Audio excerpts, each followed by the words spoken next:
Hey everybody, I'm back. I've restored my film Keep the Home Fires Burning from 2007.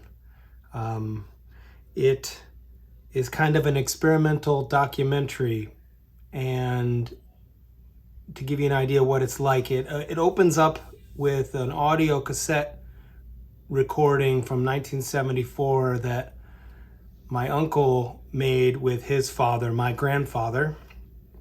And my grandfather's telling the story of a time when he was 8 years old and he watched his father give his own father artificial respiration at home.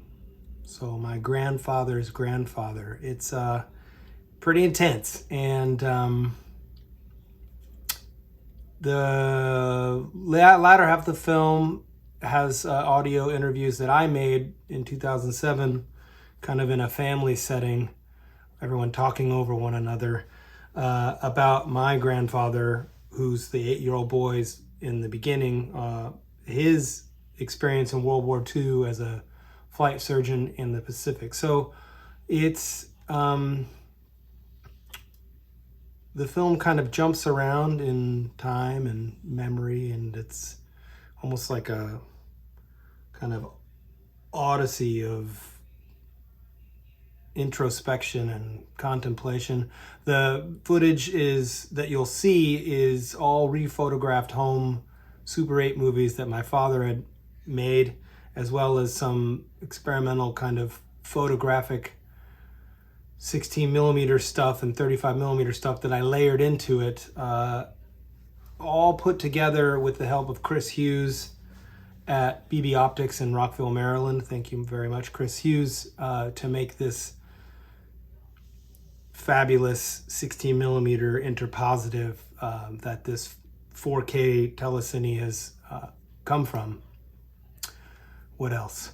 I restored the audio. The original audio was mono for the 16 millimeter print, and I had a Dolby stereo made for the 35 millimeter blow up that went to the festivals, but I've restored that stereo soundtrack in a beautiful way. It's sounding better than it's ever sounded before. So that's what you're going to hear here. So here. So I think the best way to watch it's 8 minutes long. So just watch it if you want to watch it. If you want to get the most out of the experience, it's best to watch it in the dark with headphones on or some sort of stereo sound system. So without further ado, here it is. Keep the Home Fires Burning, 2008. Thanks for watching.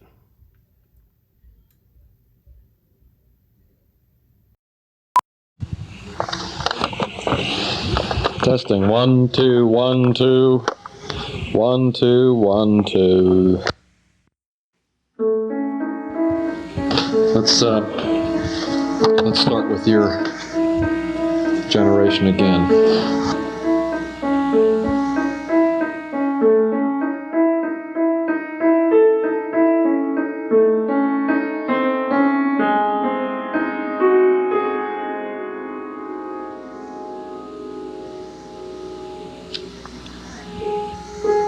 I wasn't very old. I can remember my grandmother. She died first. I find both of them died. They were 80, both 84 when they died. They both died following broken hips. Jeez, that's weird. But I can remember when he died. I was Why? in the house. Well, I was in the house. And he had this broken leg and all. And I remember my father giving him artificial respiration. Were you there in the room? Were you helping? No, I'm not old enough yet. Only 7 or 8 years old at that time. I mean, do you actually remember his last breath? Yeah. Now we're talking about the late 1880s. Yeah. Dad, that's incredible. Yeah. Okay. I think it's working now. Let's just stop.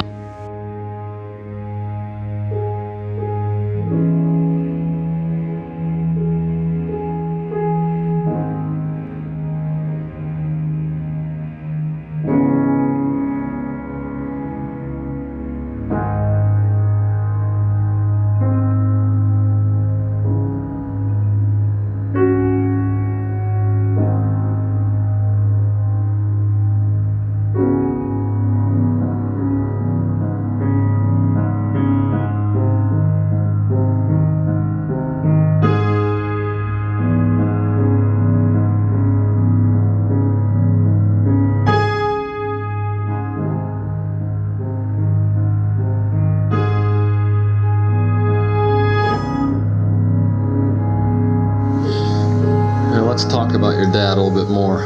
Yeah. Let me see. So your dad never said much at the dinner table, or? No, he didn't say anything one way or the other. In fact, about the only time when I went into the Army, I told him what I was going to do. He said, well, you're smart.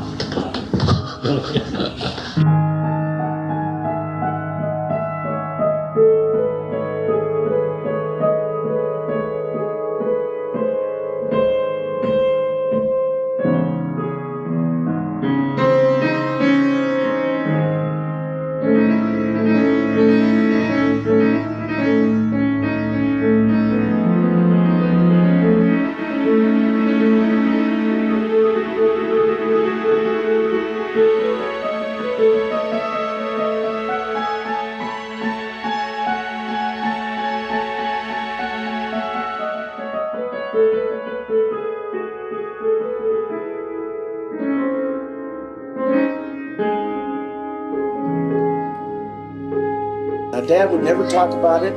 I discovered his sword, his saber in his closet one time, and his medals. And most dads, Tell their kids about it. What did he do? He was adopted. He was assigned to a squadron of B-29s when they flew over Japan. He was in the plane.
I remember seeing it all as just part of the normal social situation.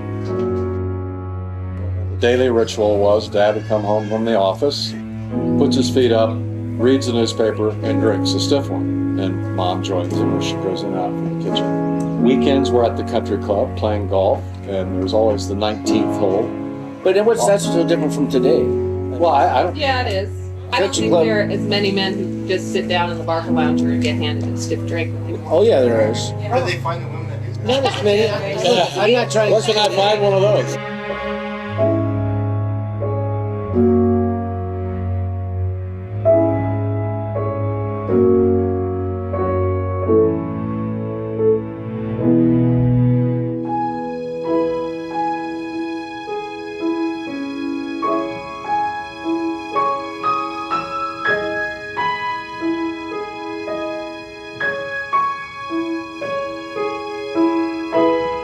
Do you think that he may have had some form of PTSD?